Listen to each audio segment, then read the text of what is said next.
Hi everyone, I'm Victoria Cassell. I'm the executive assistant here at the Women of Inspiration Project. We develop programs and products that inspire, nurture, and empower African American girls and women. And here today I have the founder, Dr. Renee Watley, and she'll just be kind of explaining and walking us through the Women of Inspiration Project. So thank you so much for being with us today, Dr. Thank Renee. you for having me. You're so welcome. And so the first question is, what message do you want viewers to take away from the Women of Inspiration Project? The primary message I want women to take away from the Women of Inspiration Project is that African American women are not just beautiful, we know we are, but also we're brilliant, we're creative, we're resilient. There's so many positive qualities that have been denied in this particular culture in terms of who we are. So our mission is to tell the truth about who we are and what we're capable of. Mm. And part of the reason, I believe, part of the reason that we don't know is that our history in this country has been denied, it's been diminished, and it's clearly been distorted so that we don't know all that we have done, all of what some of these remarkable women have done. Mm.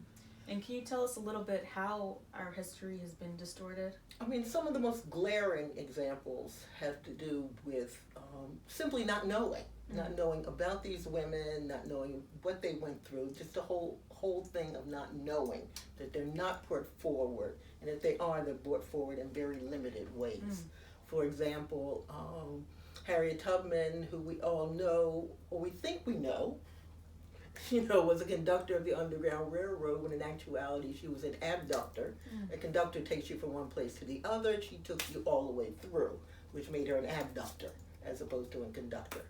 And we really don't know much about what happened after she came to freedom. And there's a whole different life that she had after that, second marriage and so on and so forth. But one of the more glaring and so upsetting distortions has to do with Sojourner Truth and the lie that she ever said, "Ain't I a woman," in that speech in 1953. That speech was written 12 years after and was written by a white suffragette by the name of Frances Gage to promote, anti-slavery propaganda. But Sojourner Truth would have never talked like that, and most of the content is a lie in terms of the number of children she had and so on and so forth. So and that has been perpetuated by the federal government, and everywhere you turn, everybody thinks she says that, and it drives me nuts. Wow. And I know that we hear so much about the accomplishments, but can you tell us a little bit about the struggles and the hardships that these women went through? I'd like to say just up front that there's probably nothing that any of us have gone through that they haven't walked through. We know Maya Angelou was sexually abused. We know she was abandoned early by her parents and back and forth to her grandmother's home. Nina Simone had bipolar disorder. Alice Walker was suicidally depressed, blind in one eye. Octavia Butler was dyslexic and hated school and became one of those brilliant writers there was, So there's so many qualities and so many things that they went through. And it's important to know that they just didn't come out being brilliant and it was easy. It was not easy for any of them.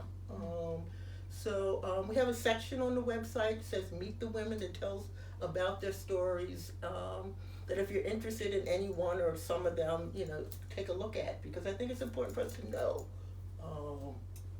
what they went through. And what programs, what workshops do you guys offer? We have several workshops, one being Legacy Lessons, which talks about Harriet, Sojourner, Ida B. Wells, and Zora Neale Hurston in terms of learning their history, but also learning to embody the qualities that they engender. Harriet Tubman's commitment, Sojourner Truth being spiritually led and willing to tell the truth at all times. Ida B. Wells and her tenacity, she would not be swayed. And Zora Neale Hurston, her authenticity, that she would say what she needed to say even if other people did not agree with her. So those are qualities that we can begin to develop and use their lives as part of that story. Another one that I'm really excited about is Superwoman No More. It's about recovering from the strong black woman syndrome. It's about learning that you have needs, that you don't have to take care of everybody else, that you can establish boundaries, and that taking care of yourself is important, which is something that we've both been denied, and we denied ourselves, and has led to both emotional and physical problems that we have a lot of. So I'm really excited about that one. We have one that we work with kids in the schools, again, to tell them about history that they really don't know much about. And finally, I have one, Taming Your Inner Gremlin. It has to do with being more self-compassionate. We know that African American women are the least self-compassionate group of people, and we need to learn how to, again, take care of ourselves and be kind to ourselves, particularly when things don't go right. Learning to be self-compassionate is an important tool. So those are the programs Yeah. the programs that we have. And we also have a whole series of products in addition to our prints, which you can see some of them right here. But in addition to our prints, we have a calendar that takes you through the 12 months, but also has affirmations for each month and the dates of birth and death of these women, and their pictures and their affirmations and their quotes. So and we also have one of our latest things is a journal, a 12-month journal that talks about a little bit of the history, what you may not have known about each one of these women, one creative expression that they've done, a poem or for some a song that's connected to them. But it also has prompts that you can begin to develop those qualities that we have identified for each one of them. Great. And the last question is, what is unique about the Women of Inspiration Project?